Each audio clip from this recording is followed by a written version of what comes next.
discutimos no Executivo da Junta de Freguesia, tratarmos desta questão de uma forma mais, entre aspas, agressiva, refletimos muito sobre se tínhamos ou não tínhamos o direito de expor aqui pessoas perante o público, contando e fazendo-nos passar por momentos emotivos que certamente todos vocês perceberam e compreenderam. E depois de alguma reflexão, a conclusão a que chegámos foi que sim, era necessário chocar, era necessário alertar, em primeiro lugar, a comunicação social e também quem pode resolver estas questões, de que as pessoas existem mesmo. Estas senhoras e estes senhores são uma pequena amostra de outras pessoas que estão aqui a assistir e de outras que não estão aqui. São pessoas de carne e osso e são pessoas para quem nós temos um dever de sociedade, um dever enquanto comunidade e um dever enquanto país.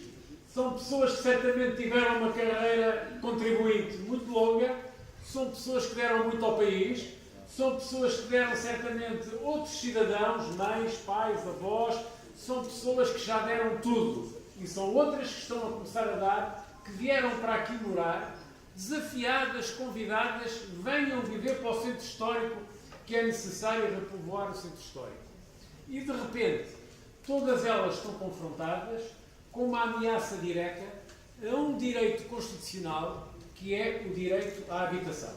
E, portanto, sim, pusemos aqui as pessoas, sim, estamos a expor as pessoas, mas é preciso que todos compreendamos que quando falamos do problema da habitação, do problema dos despejos, do desespero, isto em vez do rosto dos despejos, podia ser o rosto do desespero. Enfim, quando falamos destas questões, não estamos a falar de estatística, não estamos a falar de números, estamos a falar de pessoas de carne e osso. E eu devo dizer que, enquanto político, que tenho muito orgulho nisso, e enquanto presidente de junta de freguesia, que tenho ainda sobre o nosso território, como devem calcular.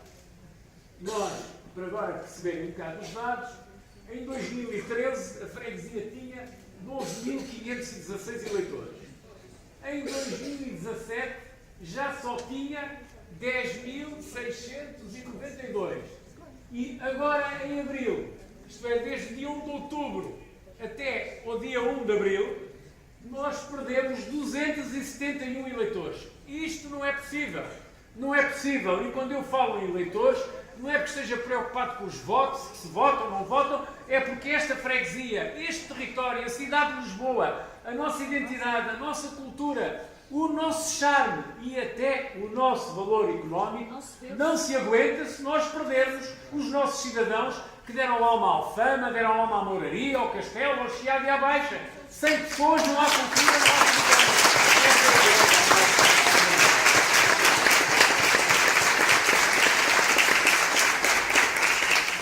E aqueles números estão aqui revertidos neste desenho, que é para vocês perceberem que nós estamos no abismo.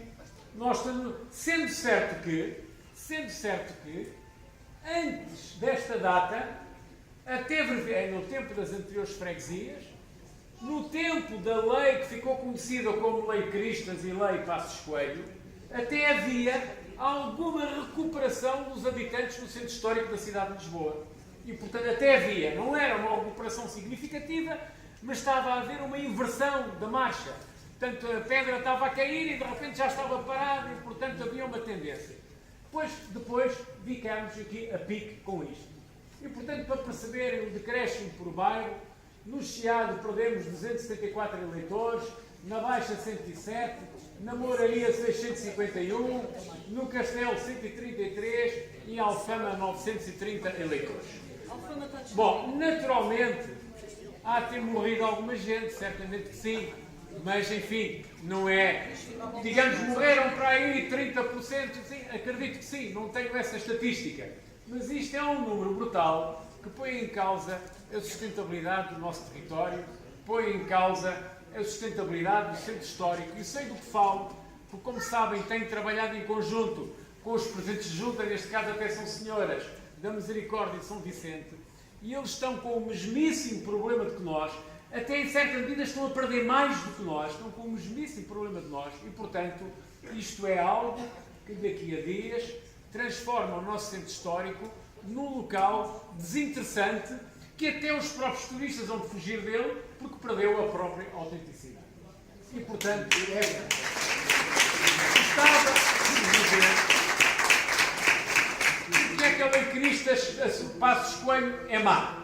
Já nem falo na possibilidade de aumentar mais a renda, não é essa a questão.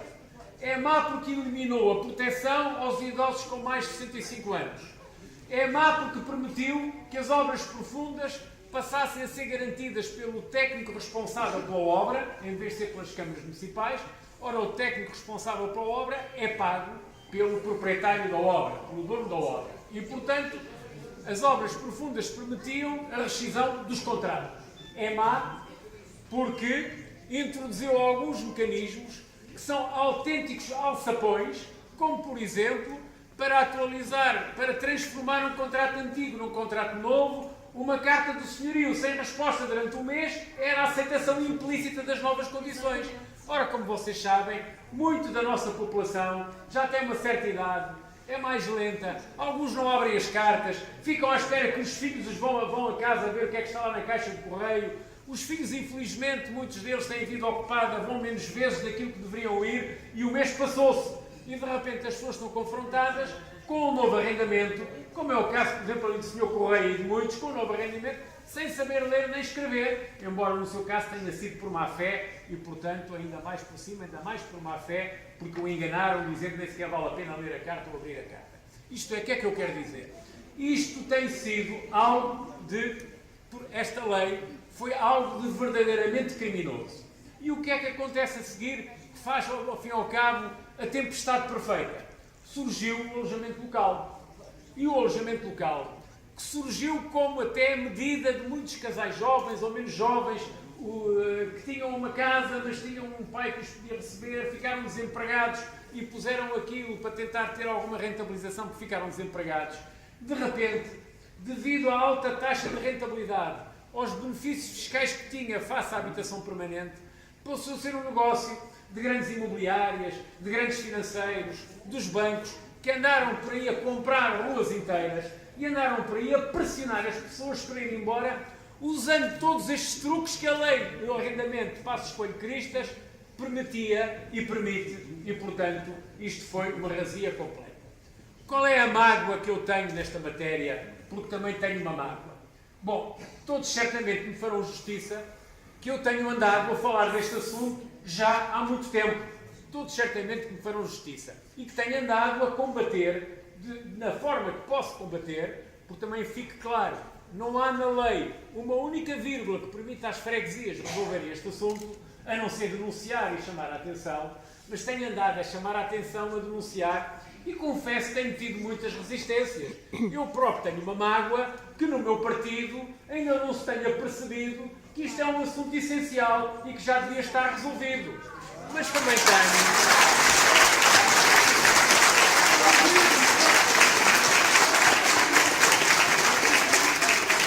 tenho uma mágoa que os outros dois partidos que neste momento suportam este governo na Assembleia da República, o PC e o Bloco de Esquerda, não tenham assumido esta questão como uma questão preferencial para a negociação do Orçamento de Estado.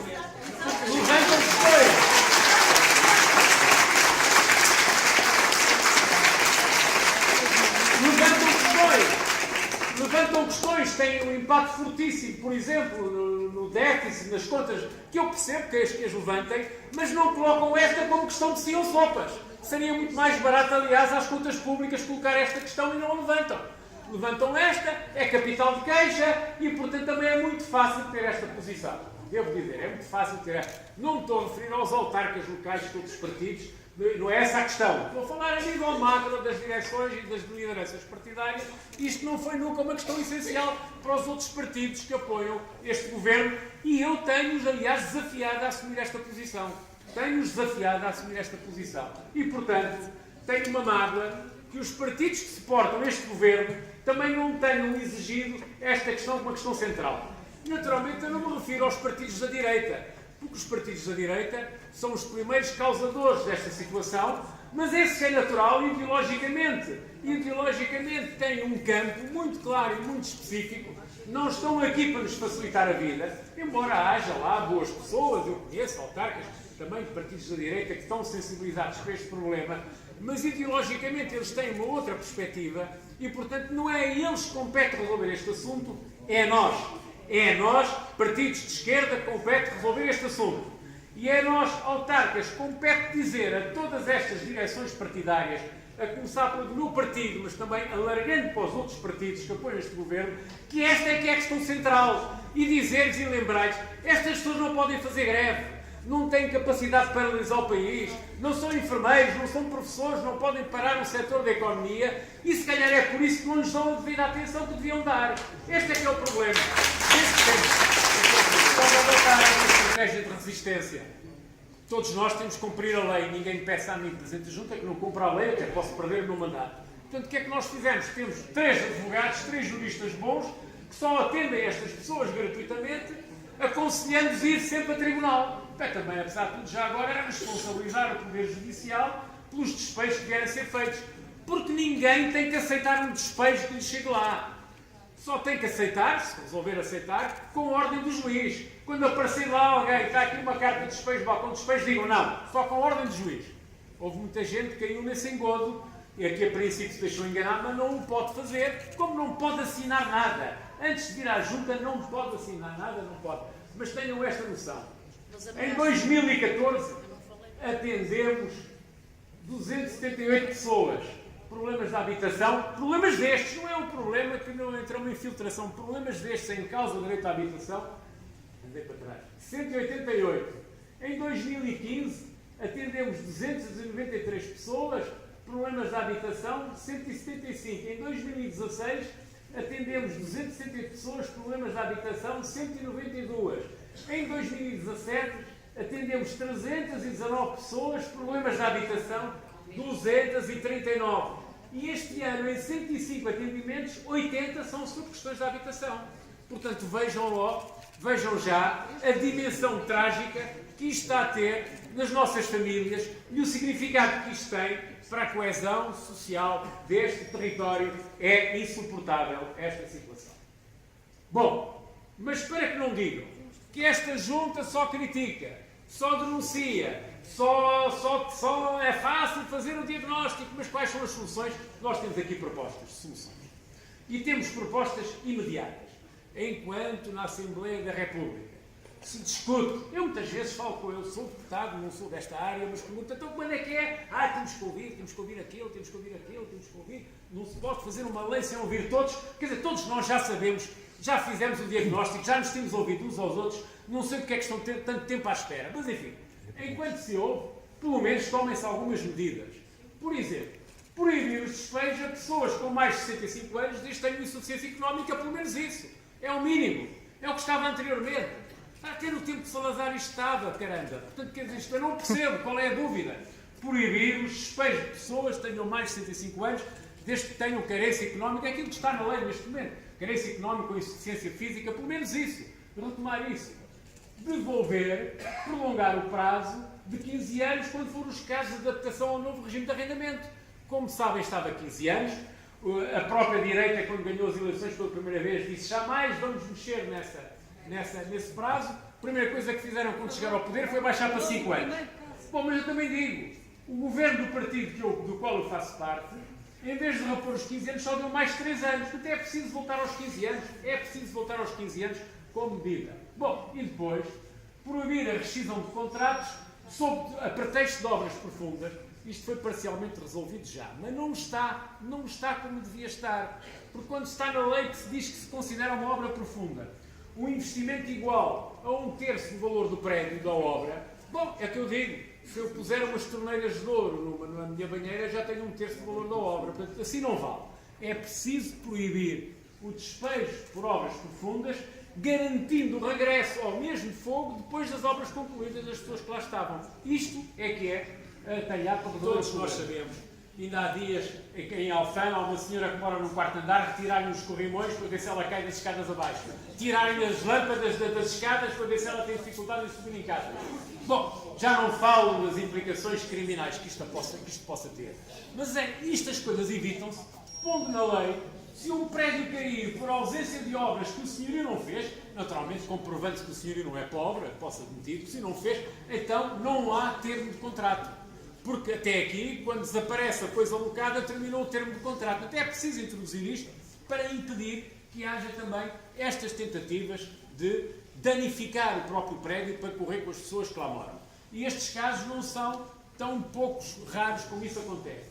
Bom, e proibir as alterações de condições contratuais justificada por ausência de resposta de inquilino, que é para evitar todo este tipo de situações que estão a acontecer até aqui, que se abatem sobre o Sr. Correia e família e Dona Natália, mas por todas mais pessoas. Nós tínhamos N casos na mesma situação que o Sr. Correia hoje relatou aqui e relatou esta manhã também para uma das televisões que foram falar com ele, o que é perfeitamente criminoso que haja situações destas que possam acontecer. Bom, e agora vamos falar para os incentivos ao alojamento de longa duração. Eu podia ser muito mais radical, mas para que não digam que o Presidente da Junta de Freguesia é um radical que anda para aqui de G3 às costas e não sei o quê, vamos aqui propor algumas medidas que acho que com boa vontade todos poderão aceitar. A primeira é, pelo menos, que os contratos a termo certo tenham um mínimo de duração de 5 anos. Que se acabe com esta porcaria, é o contrato por 1 ano ou 2 anos, pelo menos 5 anos. Pelo menos 5 anos. Bom, pelo menos. Eu até acho que deviam ser a termo indefinido, desde que as pessoas pagassem a renda. Mas, enfim, o direito à propriedade, da propriedade privada, pelo menos isto.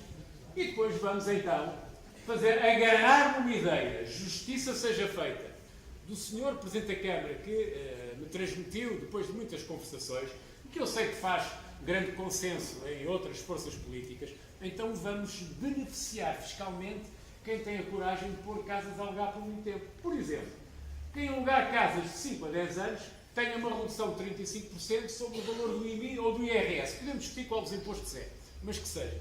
E quem alugue de 10 a 20 anos tenha uma redução de 50% sobre o valor do IMI ou do IRS. E quem alugue uma casa por 20 ou mais anos tenha isenção total deste valor a pagar sobre o IMI ou sobre o IRS. Podem crer, a par das medidas que vamos propor a seguir, que isto iria certamente favorecer o alojamento de longa duração. E, portanto, quero, naturalmente, chamar a atenção para isso. E depois, naturalmente, é preciso agir sobre o alojamento local. Eu devo dizer, há 2 projetos de lei, neste momento, na Assembleia da República, que para mim servem e são bons. Um foi apresentado pelo Partido Comunista e outro foi apresentado pelo Bloco de Esquerda. Naturalmente, depois podemos discutir na especialidade um aperfeiçoamento, um melhoramento ou não, mas para mim servem e são bons. Porque têm o essencial daquilo que nós defendemos. É esta atividade. E é bom que se diga, não é a Câmara que promove o alojamento local. É uma lei que também foi aprovada no tempo do governo anterior. Nessa altura o responsável era o Sr. Secretário de Estado do Turismo, se não me engano, de Adolfo Mesquita Nunes, que pôs esta lei como lei do licenciamento zero. E lei do licenciamento zero é registar e está a funcionar. É como os tuk-tuks, paguei, estou a andar e acabou. E não há possibilidade nenhuma de impedir. Portanto, o que é preciso? Que o alojamento local seja licenciado pelas câmaras municipais. Eu digo pelas câmaras, até porque as cidades não são todas iguais, nem Lisboa é toda igual. Marvila é diferente de Santa Maria Maior, certamente. E Carnide, e São Domingos de Benfica, isto é. Há diferenças. E, portanto, sejam os municípios a fazer este licenciamento. Em segundo lugar, que os municípios tenham autoridade, que até aqui não podem, por lei, de fixar cotas. Não é cotas de pagarem, como um dia numa reunião me disseram, não. É cotas, é estabelecer uma relação entre o que pode haver do alojamento local em comparação com arrendamento de longa duração, habitação permanente. É meu entender, em Santa Maria Maior, essa proporção não pode ultrapassar os 30%. 30% para alojamento local, 70% para habitação permanente. Não pode ultrapassar. Esta, se calhar em Marvila, pode ser 60-40, o território é muito maior, há muitos mais quilómetros quadrados, isso é. É preciso fazer isso, tomar estas medidas, para que haja um controle efetivo sobre o território e para que a nossa coesão social não se vá embora. e, portanto, esta é outra medida que é necessário aprovar urgentemente e que, já que há 2 projetos na Assembleia da República, é mesmo preciso discuti-los e aprová-los, porque estas medidas são importantes. E, naturalmente, diferenciar na legislação, porque admite que sim, o que é alojamento local de economia familiar, de economia própria, de economia partilhada. Olha, eu agora vou para férias e vou alugar a minha casa 3 meses, porque assim tenho um rendimento extra, do que é alojamento local de uso intensivo, que é o que está a acontecer com grandes investimentos daquilo que eu já citei, companhias imobiliárias, bancos, financeiras, que compram ruas inteiras, como eu digo, expulsando lá as pessoas. Não me interessa agora aqui, a questão não é a raça, a questão é o objetivo. É o objetivo. E, portanto, é isto que é preciso fazer para que as coisas sejam controladas. Bom, e dirão, mas há aqui um problema. É que enquanto se discute em todo lado o que é justo ou não é justo, e tem que se ouvir os proprietários, a Associação de Alojamento Local, mais os inquilinos, os moradores todos, não é? Então tome-se uma medida urgente, que é, até lá, tenha-se a coragem de estabelecer uma moratória para o alojamento local no centro histórico da cidade. Nem mais um até sair da legislação. É essa a nossa